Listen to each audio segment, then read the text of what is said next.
ሰላም ሰላም ውድና የተከበራችሁ የጅማ ሚዲያ ቤተሰቦች እንዴት ናችሁ? ሰላማችሁ ብዝት ትርፍርፍ ይበልልኝ። እኔ ጋር ሁሉ ሰላም እግዚአብሔር ይመስገን። ይህን ቪዲዮ ላይክ፣ ሼር፣ ሰብስክራይብ አድርጉ። ሀሳብ አስተያየታችሁን ስጡ። ዛሬም እንግዲህ በአዶናይ ጉዳይ ነው የመጣሁት ማለት ነው። ሰሞኑን አነጋጋሪ የሆነው ሳር ቅጠሉ የሚያነሳው የሚጥለው በየሚዲያው አዶናይ ነው።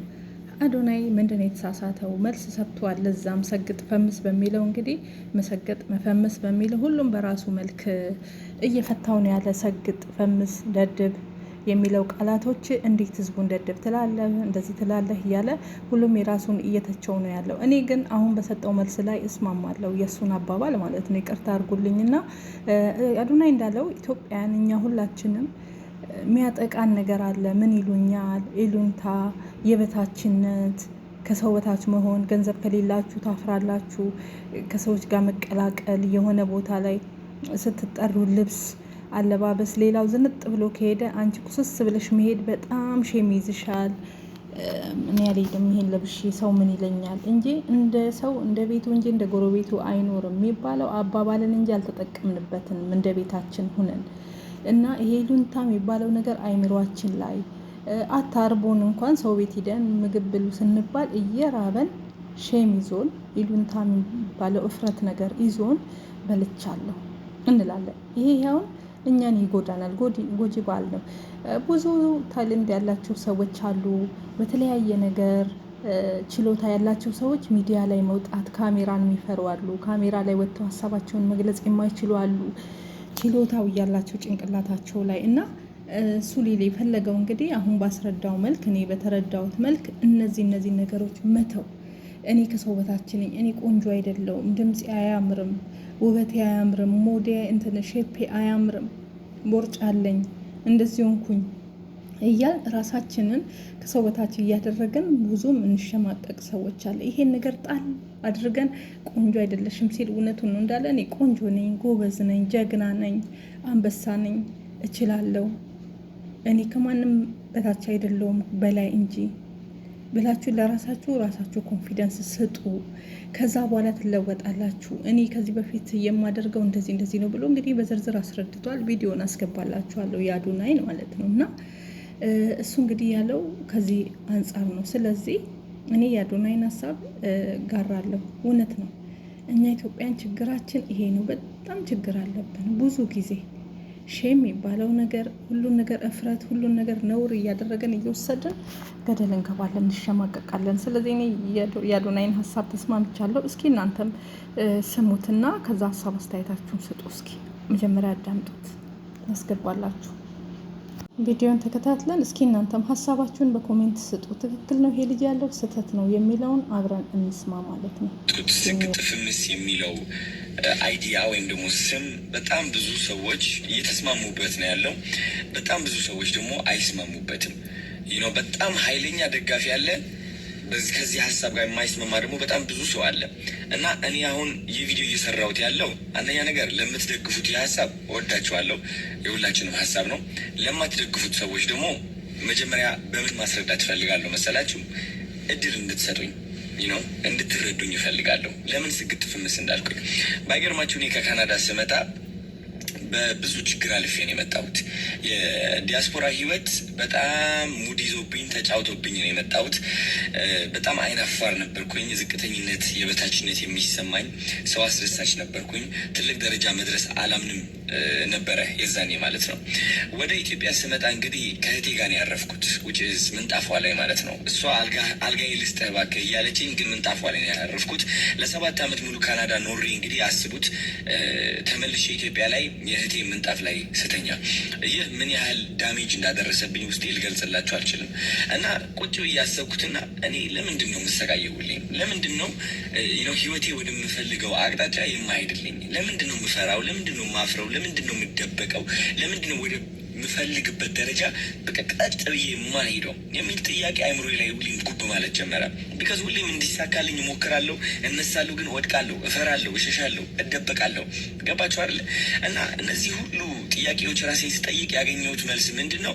አንደኛ ውስጤ ላይ የተቀበረ የበታችነት ስሜት እንዳለ ነው። ውስጤ ላይ የተቀበረ እሺ ባይነት አለ። በቃ ሁሌ መስማማት፣ በምፈልገው በማልፈልገው ነገር ሰውን ለማስደሰት ፍቅር ፍለጋ ራሴን ፍቅር መስጠት አልችልም ነበረ።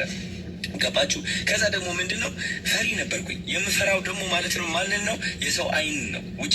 እኔ ለራሴ ስቆም ሰው ካየኝ ቢነቅፉኝስ፣ ቢተርቡኝስ፣ አትችልም ቢሉኝስ፣ ያ ውስጤ ላይ የተቀበረው በራስ አለመተማመን ቢያዩብኝስ የሚል ፍርሃትም ነበረ። ከእነዚህ ሁሉ ፍርሃቶች ለማለፍ እድሜ ልኬ ሞክሬያለሁ። ካናዳ እያለሁ ሞክሬያለሁ። እኔ ያልሄድኩበት መንገድ የለም። በጣም ብዙ ነገር ሞክሬያለሁ። ግን በመጨረሻ አይ ቲንክ እግዚአብሔር ልቤ ውስጥ ያስቀመጠልኝ ቃል ብትኖር ሰግጥ የሚለው ቃል ነው። እኔ ይኸው ማርያምን ነው የምላችሁ። ማርያምን ሰገጤ የሚለው ቃል አላቀውም ነበረ። ይኸው በማርያም ስም እየማልኩኝ ነው ያለሁት። አላቀውም፣ አንብቤው አላቅም፣ ከየት አባቱ እንደመጣ አላቅም። ይህ ቃል ትርጉሙን ስለማላቀው ነው ደፍሬ የተናገርኩት ብዬ አስባለሁ። ግን ሰገጤ የሚለው ቃል ልቤ ላይ አረፈ። ከዛ ሰግጥ ብዬ ቪዲዮ ለቀኩኝ። ይህ ቃል ምን ያህል ኃይል እንዳለው አላወቅኩኝም። እኔ ምን ያህል ሰዎች እንደሚቀሰቅስና እንደሚያነቃቃ አላወቅኩኝም። ግን እቺ ቃል ምን አደረገች ይመሰላችሁ? የውስጤ ፍርሃት ሸፈነችው፣ አሸነፈችው። የውስጤ በራስ አለመተማመን አሸነፈችው። እቺ ቃል ምንድን ነች? ከየት ነው የመጣችው? ማን ነው የሰጠኝ? ለካ ሰገጤ ማለት አይ ቲንክ ፋራ ነው መሰለኝ። ገባችሁ? የዛኔ ነው ሆኜ እያሰብኩት ያለው ሰገጤ ማለት ፋራ ማለት ነው። ከዛ ይህ ቃል በመጠቀሜ ምክንያት በጣም ብዙ ሰዎች አዲስ የሆነ ብሬክ ስሩ ይባላል፣ አዲስ የሆነ አስተሳሰብ መገንባት እየጀመሩ እንደሆነ ተመለከትኩኝ። ውጭስ አይናፋር የነበረው ደፋር መሆን ጀመረ። ፈሪ የነበረው አለመፍራት ጀመረ። ባይዘው አለመፍራት ስላችሁ ለዓላማ መቆም ነው። አንዳንድ ሰዎች ለዓላማቸው መቆም አይችሉም። የሚፈሩት ተረባን ነው። ባይዘው ኦኬ፣ የሚፈሩት ተረባን ነው። ኦኬ፣ እሱ ነገር እቺ ቃል ይህ ሁሉ ነገር እየቀየረ እንደሆነ ታዘቡ። ከዛ እነዚህ ሁሉ ሰዎች ሲቀየሩ ሳይ እኔም ለራሱ ማስተንተን ጀመርኩኝ። ይህ ሰግጥ የሚለው ነገር ምንድን ነው? ምን ያህል ኃይል ቢኖሩ ነው የሰው አይምሮ እንደዚህ እየቀየረ ያለው? ለካስ እንደ አንድ ኢትዮጵያ በጣም የሚያጠቃን ነገር ምንድን ነው? ዩሊንታ ነው። ዩሊንታ በጣም ያጠቃናል። ጎረቤቴ ምን ይለኛል የሚለው አስተሳሰብ በጣም ያጠቃናል። እድሜ ልካችን ሰነፍ እንደሆን ከተነገርን ወይም ደግሞ አይናፋር እኮ ነው ልጄ እንትን እኮ ነው እየተባልን አድገን እዚህ ደረጃ ደርሰን ያ ማንነት ተቀርጾ ያድጋል። አይናፋር ነኝ፣ እኔ በራሴ አልተማመንም፣ ያን ያህል ቆንጆ አይደለሁም የሚለው ማንነት ተቀርጾ ያድግና እዚህ እድሜ ላይ ስንደርስ ተደምድሞ እውነታችን ሆኖ እናገኘዋለን። አንፈልገውም እኮ ገባችሁ? ከዚህ ማንነት የምንወጣበት መንገድ ምንድን ነው? መሰገጥ ነው። በመሰገጥ ነው፣ በመስራት ነው። መሰገጥ ስላችሁ እያወቀው እያለ እድሜ ልክህ እኮ ፈሪ እንደሆንክ ታውቀዋለህ። እድሜ ልክህ አይናፋር እንደሆንክ ታውቀዋለህ። እድሜ ልክህ ቆንጆ አይደለሁኝም ብለህ አስበህ የኖርክ ሰው እንደሆንክ ታውቀዋለህ እኮ። ግን ለእነዚህ መጥፎ ሀሳቦች ትሰግጥባቸዋለህ። በቃ አትሰማቸውም ነው። በቃ ገባችሁ? አትሰማቸውም። በቃ ድድብ ትልባቸዋለህ። ውጭት ወደ ሁለተኛ ቃላት ልመጣ ነው። በጣም ብዙ ሰው ያናደረው ብዬ ማስበው ለምንድን ነው ህዝቡን ደድብ የምትለው? ደድቦ ይህ ህዝብ ምንድን ነው የሚያደርገው? ደድብ ያልኩት እኔ ዝም ብላችሁ የጅል ስራ ስሩ እያልኩኝ አይደለም። የምትደድበው በእነዛ መጥፎ ድምፆች ነው። መደደብ ማለት አለመስማት አይደለ? ደደብ ማለት ተኮርኩሞ ተነግሮ ማይሰማ አይደለ እንዴ? አዎ፣ እነዛ ሀሳቦች ናቸው እኛ እየኮረኮሙ ወደ ማንፈልገው ህይወት የሚመሩ፣ ወደ እፍረት፣ ወደ ቁጭት፣ ወደ ስቃይ፣ ወደ ብቸኝነት፣ ወደ የበታችነት ስሜት የሚመሩን እነዛ መጥፎ ሀሳቦች ናቸው። ከነዛ መጥፎ ሀሳቦች የምንወጣው ደግሞ ከደደብንባቸው ነው። አልሰማህም ካልናቸው ነው። ቆንጆ አይደለህም ይልሃል። ኖ ቆንጆ ነኝ። አይናፋር ነኝ ይልሃል። ኖ አይደለሁም፣ እኔ ደፋር ነኝ። ከሰው በታች ነኝ ይልሃል። አይምሮ ማለት ነው። ኖ እኔ ከሰው በታች አይደለሁም፣ ከማንም ከኔ አይበልጥም፣ እኔ ደግሞ ከማንም ሰው አልበልጥም፣ ሁላችንም እኩል ነን፣ ግን እኔ አንደኛ ነኝ። አየህ፣ እንደዚህ አይነት ድፍረት ከራስህ ጋር ለማምጣት እነዛ ድምፆች መክዳትና አለመስማትን ያስፈልጋል። እኔ የተጠቀምኩበት ቃላቶች ደግሞ እነዚህ ድድብ የሚለው ስግጥ የሚለው ቃላቶች በጣም ኃይለኛ የሆኑ ቃላቶች ከመሆናቸው የተነሳ ሰርጸው ይገባሉ። የሰው አእምሮ ሰብረው ይገባሉ።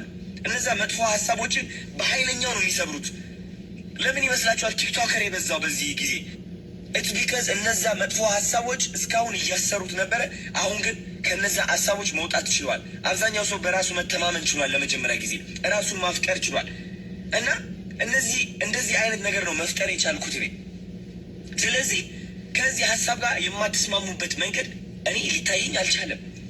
ነው እንዳ በጣም ብዙ ተከታታዮች አላችሁኛው ይህ ቪዲዮ የምትመለከቱ ሳትናደዱ የሆነ እኛንን ትክክል ብላችሁ ለመፎከር ሳትሞክሩ ቁጭ ብላችሁ እንደዚህ ሀሳባችሁ ብታጋሩ እነዚህ በሰግጥና በድድብ ለበረከቴ ስግጥ ለበረከቴ የሚለው ነገር የማይስማሙ ሰዎች ለማሳመን ብንሞክርስ ሁላችንም ሆነ እንዴት እያገዘንና ህይወታችን እንዴት እየቀየረ እንደሆነ ለማሳየት ብንሞክርስ? እስኪ ቪዲዮ ልቀቁ ጋይስ። በእኔ ሀሳብ የምትስማሙ ከሆነ ቪዲዮ ልቀቁና አወንታዊ በሆነ መንገድ ለማስረዳት እንሞክር። እንዴት እነዚህ ቃላቶች ፍቅር እየገነቡ እንደሆነ ኮንፊደንስ እየገነቡ እንደሆነ እስኪ እናስረዳ። እስኪ ወይስ እኔ ብቻዬን የተሳስቻለሁ እንዴ? ገባችሁ? አብረን እስኪ እናስተምርና እናሳይ። ስፔሻሊ የተማራችሁ ሰዎች፣ ሳይንቲስቶች፣ ትልቅ ደረጃ ያላችሁ ማለት ነው። እውነቴን ነው የምላችሁ። በዚህ ሀሳብ የምትስማሙ ከሆነ እባካችሁ ወደፊት ውጡና ተናገሩ። የማትስማሙበት ከሆነ ሁላችሁም ደግሞ ከዚህ ሁሉም በማስረዳት በኋላ ካልተስማማችሁበት መናገርም ትችላላችሁ። እንደዛ እኔ እውነቴን ነው የምላችሁ ቁጭ ብዬ የመመልከት አቁሙ አለኝ። የሆነ ነገር ትክክል ካልሆነ ይቅርታ የምል ሰው ነኝ። ትክክል ካልሆነ ማለት ነው። ገባችሁ አይደለ? ስለዚህ እባካችሁ ኮመንት ብቻ ሳይሆን ቪዲዮም ልቀቁና ሀሳባችሁ ግለጹ። ስግጥ የሚለው ቃል ድድብ የሚለው ቃል ለበረከቴ ማለት ነው ህይወታችሁ በምን መንገድ የቀየረው ቁጭ ብላችሁ ቪዲዮ ሰርታችሁ እንድትለቁልኝ ይፈልጋለሁ። ጋይስ እናስረዳ፣ እንዴት እየተቀየርን እንደሆነ፣ እንዴት ወጣቱ እየተቀየረ እንደሆነ። የበለጠ ነገር እየተፈጠረ ነው ያለው። ፍቅርን ነው እየተፈጠረ ያለው። እኔ ደግሞ ልንገራችሁ ከፍቅር ውጭ ምንም አልፈልግም። እኔ ፍቅርን ነው የምፈልገው። ዳስት እኔ በጣም ሰላም የምወድ ሰው ነኝ። በጣም እኔ ልንገራችሁ እኔ ከምን ጋር ነው ፍቅር የያዘኝ? ከተፈጥሮ ጋር ፍቅር ይዞኛል። ከእግዚአብሔር ጋር ፍቅር ይዞኛል። እግዚአብሔር ከዛ ውጭ ምንም የለኝም። እኔ ምንም የያዝኩት ሀሳብም የለም። ገባችሁ አይደለ? ሰላምን ነው የምፈልገው። እውነቴን ነው የምላችሁ።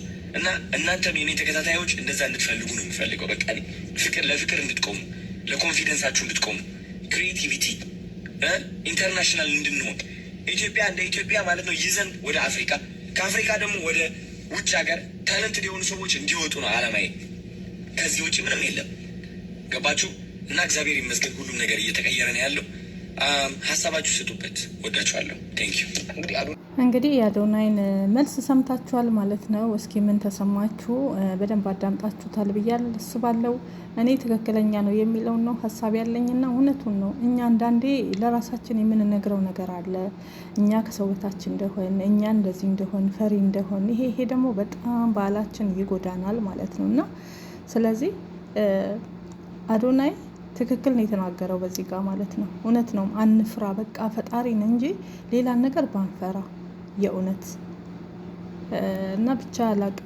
አንዳንዴ ደግሞ የሆነ ደግሞ እንትን ያልኩት የደበረኝ ነገር ከአዶናይ ምንድን ነው እኔ ቴድሮስ ይመጣል የተባለው እንግዲህ በመጨረሻው ዘመን እኔ ነኝ መሰለኝ ከሰሜኑ በኩል ተብሎ እንግዲህ እሱ ይበል የውሸት አቀናብረው የበፊቱ ላይ እንግዲህ ብዙዎቹ እሱ አይደለም ይሄን ነገር ያለው የውሸት ነው እንደዛ ብሎ ነው የመጣ እየተባለ ነው። እንደዚህም አይነት ነገሮችም እየተለቀቁ ይገኛሉ ማለት ነው። እና አንዴ እንጨት የወደቀ እንጨት መሳሪያ ይበዛበታል ይባላል። እና አሁንም አዶናይ ብዙ ነገሮች ፈተና እየበዙበት ነው። እሱን ለማንቋሸሽ ብዙዎች እየሄዱ ነው። እና ቆይ እሱ ሰግጥ ፈምስ ብሎ ሰው ከወደደው መኪና ከሸለሙ ህዝብ ከወደደው ሌላው ምን አናደደው? የሚገርመው ነገር ብዙዎች እየተናደዱ ነው። ትላልቅ ሰዎች ሳይቀሩ ሀሳብ እየሰጡበት ነው። በመንግስት ደረጃ መቆም አለበት ምናምን ሁሉም በጣም ብዙዎች እየተቹት ይገኛሉ። እንደገና ደግሞ ሰግጥ ፈምስ የሚለው ቃል ደግሞ በየቦታው በየአገሩ ማለት ነው በጋዜጣዊ እንግዲህ መግለጫ ወጥቷል ማለት ነው። ሰራዊት ፍቅሬም እንግዲህ እየተቸ ይገኛል። እንዴት ህዝቡን ደድብ በማለት ሁኔታ ውስጥ አብረ እንዴት ትሳተፋለ? እኔ በገባኝ ልክ አሁን እስከተናገረው ልክ ማለት ነው የገባቸው ሰዎች ናቸው አዶናይን የሚከተሉት ማለት ነው። ትክክል ነህ የሚሉት የሱን ሀሳብ የሚቀበሉት የገባቸው ማለት ያልገባቸው ሳይሆን ይሄ ሰግጥ ፈምስ ምንም ነገር ለመጥፎ ነገር ሰግጥ ለማግኘት ሰግጠ ስራ ቢሰድቡህም ቢንቁህም ቢያንቋሽሹህም አትስማቸው። ጀግና ነኝ ጎበዝ ነኝ እያልክ አንተ ስራ ታሸንፋለህ እንደማለት ነው ማለት ነው። እና ይህ የጀግንነትን ድምጽ ነው እያሰማ ያለው ማለት ነው። እዚህ ጋር ያው ህልም እንደፈችው ነው ይባላል ወገኖቼ። እና እኛ እንደፈታ ነው ስናዟዙረው እንጂ አዶናይ ትክክል ነው የተናገረው። በቃ ለመጥፎ ነገር ራሳችሁን አሰግጡ፣ ለመለወጥ አሰግጡ፣ ሰግጣችሁ ስሩ፣ ሰግጣችሁ ተለወጡ። አትስሙ መጥፎ ድምጾችን። እኔ 7 ዓመት ካናዳ ስኖር የሰው በታችሁኝ ሁሌ ነበረ ምኖረው። ከመጣው በኋላ የምን እፍረት ነው የምን ምንድን ነው ብዬ ሰግጥ ፈምስ እያልኩ ሰራው። ይኸው ተለወጥኩኝ። እናንተም ትለወጣላችሁ፣ ስሩ። ለሰው ሊያው ወጣቱ ሞራል የሆነ ነው። እናመሰግናለን። ለማንኛውም እኔ አሁን በሰጠው ማብራሪያ ላይ እኔ ኦኬ፣ በዚህ መልክ ከታየ በጣም አሪፍ ነው ብያለሁ። የእናንተን ሀሳብ አስተያየት ስጡ እስኪ።